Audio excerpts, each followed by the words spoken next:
আজকের আমরা আলোচনা করব স্পার্টার সম্পর্কে। তো এই স্পার্টার সম্পর্কে আলোচনা করতে গেলে আমাদেরকে আগে জানতে হবে পলিশ ব্যবস্থাটা কি।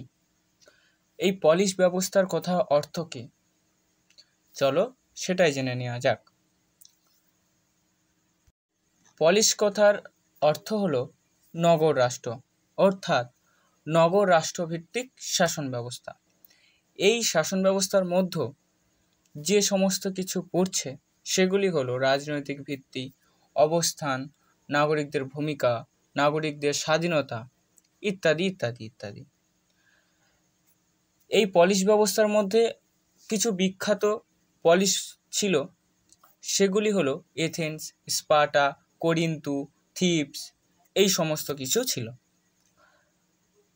এই সমস্ত বিখ্যাত পলিশগুলোর মধ্যে আজকের যে বিষয়টা আমরা আলোচনা করব সেটা হলো স্পার্টার সম্বন্ধ।